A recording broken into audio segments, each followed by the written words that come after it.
Hello friends, my name is Cindy and I am one of the children's librarians at Portland Public Library in Portland, Maine.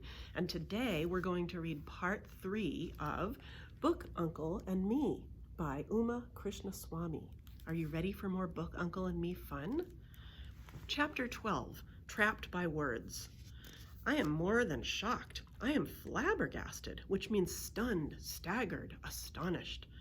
When Renee is done crying and her eyes and nose have turned all red from it, she tells me, "My daddy's lost his job, so he's going to stay home now, and Mummy's working extra hours at the TV station."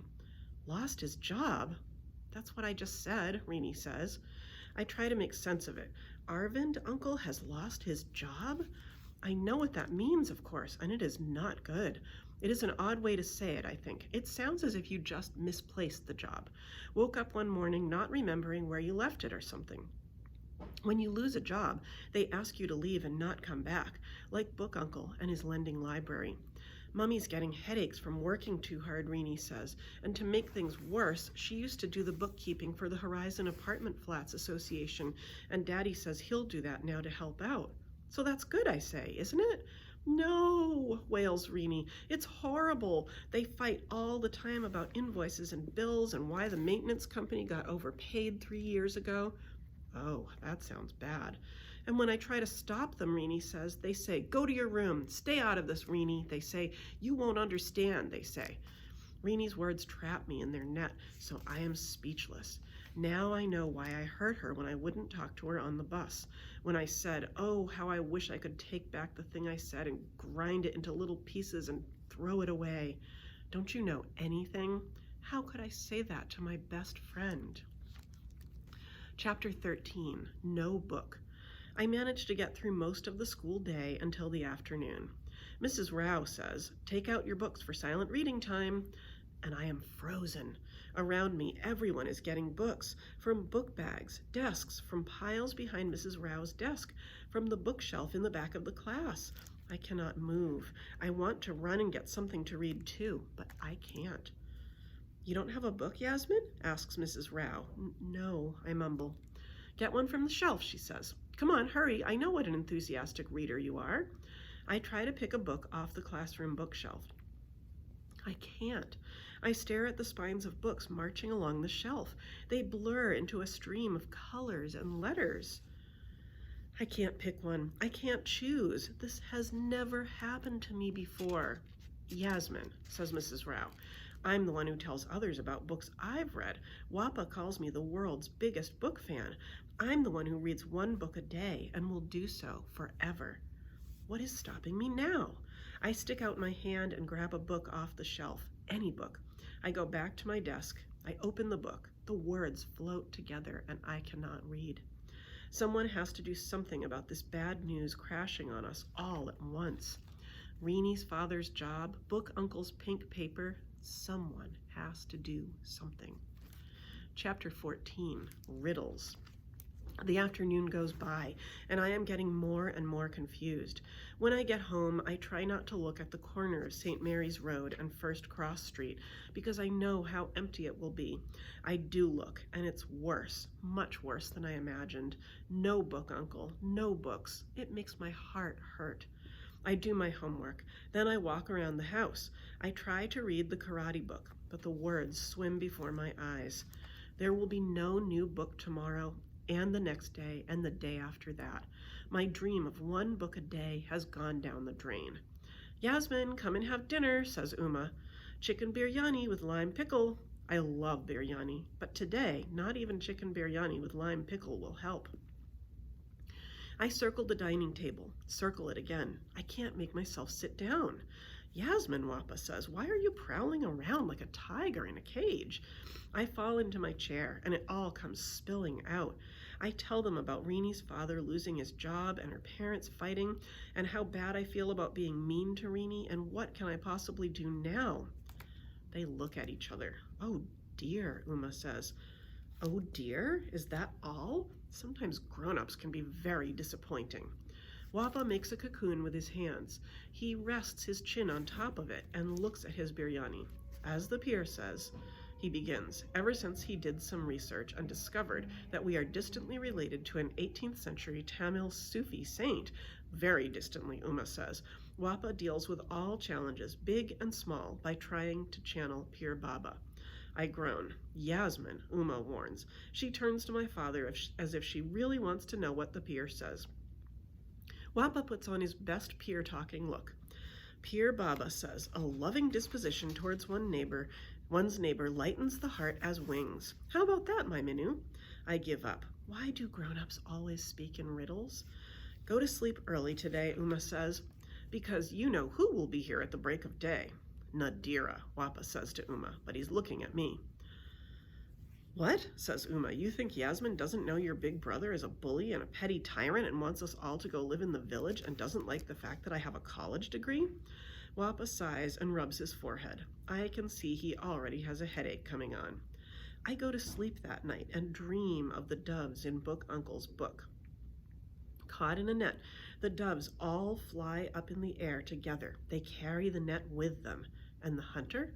Well, he runs on the ground as fast as he can, but he can't catch up with them, so after a while, he stops trying.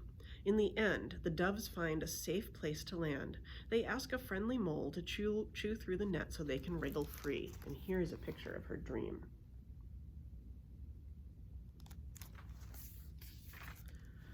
I wake up and find that my teeth are chewing away on nothing. This is not a good feeling, because what is the use of busy teeth when your mouth is empty?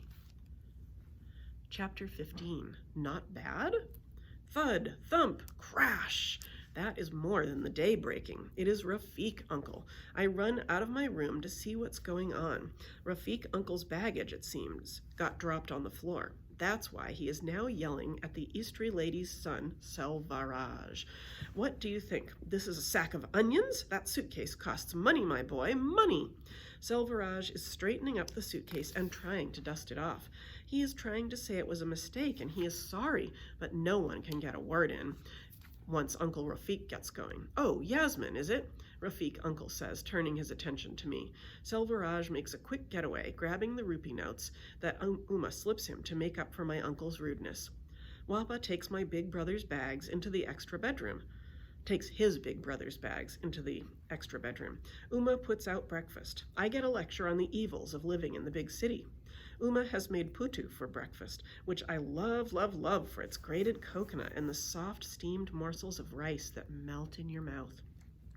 We eat for a while, in grateful silence. Even Rafiq Uncle is silenced by the dreaminess of that putu. Soon the big plate is down to one last piece. Rafiq Uncle and I both stretch out our hands at the same time. I meet his eyes. He opens his mouth. You have it, Uncle, I say quickly. I have to go to school. He snaps his lips shut, as if he is disappointed that he can't scold me for being greedy. As I put my plate in the sink and wash my hands, I hear him saying through his last mouth of putu, Not bad, Nadira, not bad at all. Not bad? My Uma makes the best putu in the whole world. Now I wish I had grabbed that last piece. Rafiq Uncle doesn't deserve it. Chapter 16. 10 whole words. I am hurrying down the stairs, happy to be away from my bad-tempered uncle. I'm almost all the way to the ground floor when I hear someone huffing and puffing up the stairwell. It is Chinna Abdul Sahib of 2B. He's carrying a big box. He's breathing heavily. He's rounding the corner, and now we are face to face. Oh no, the box slips. I grab at it double quick so it doesn't fall. It is heavy. I brace myself so I can hold it up. It would be terrible if I let it fall. From his face, I am sure it contains something very precious, possibly a drum. Chinna Abdul Sahib nods twice. I take that to mean, thank you, and will you help me carry this box? Funny how I know exactly what he means, even when he says nothing, while my uncle uses 100 words, and I can't find much meaning in anything he says.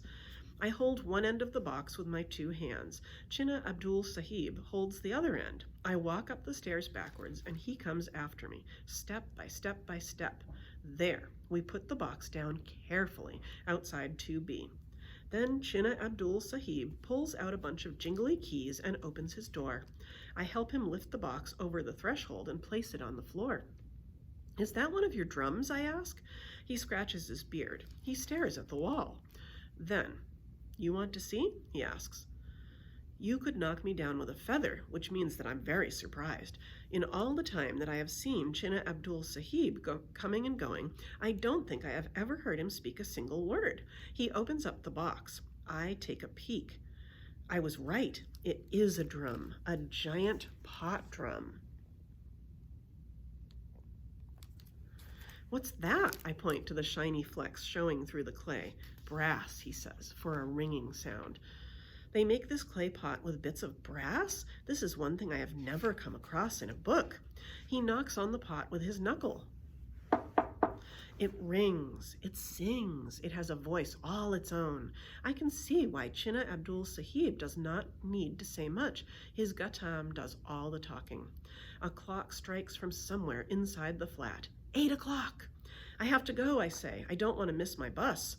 "Very kind of you," he calls after me, "to help me with my drum." That is 10 whole words he's used up just for me. Chapter 17, Number Problems. After school, Anil gets off the bus with me at Horizon Apartment Flats. His mother has a meeting, so she can't be home when he gets back from school. His auntie, who lives with them, has gone out of town for a few days. Anil does not think he needs a grown-up around to keep an eye on him, but his mother disagrees. So here he is, coming home with me, where Uma is in charge. "I have an idea," I tell Anil. "What?"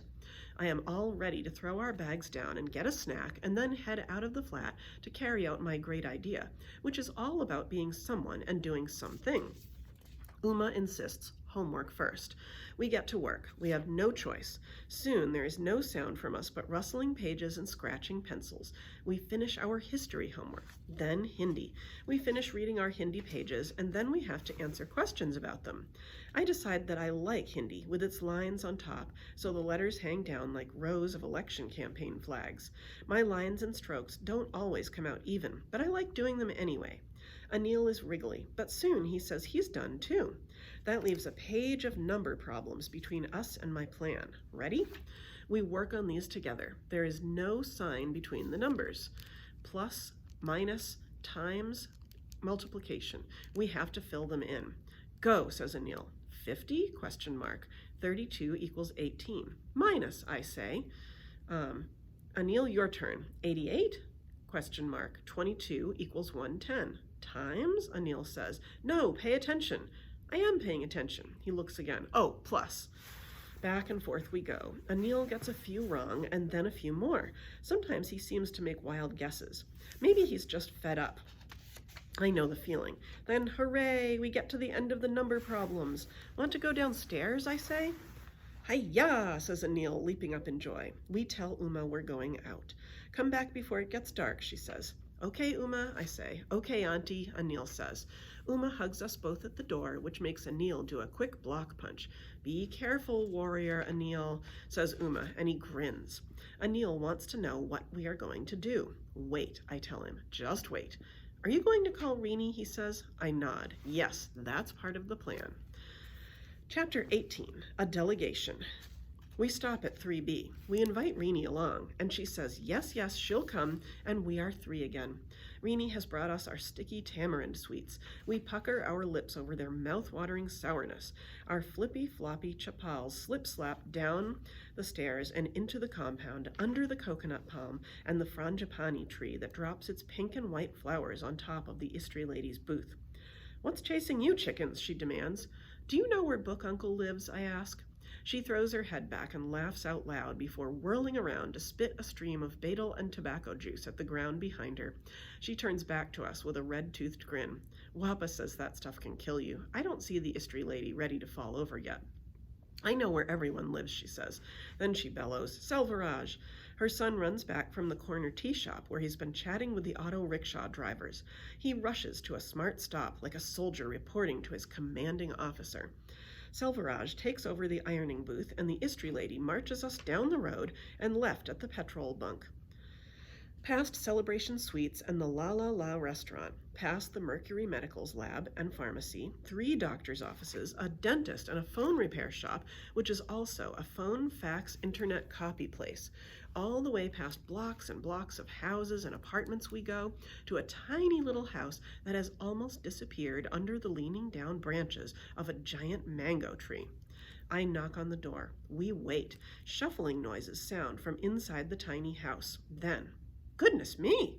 Book Uncle opens the door. His eyes blink at us from behind his fat glasses. A delegation! What a surprise! Come in, come in.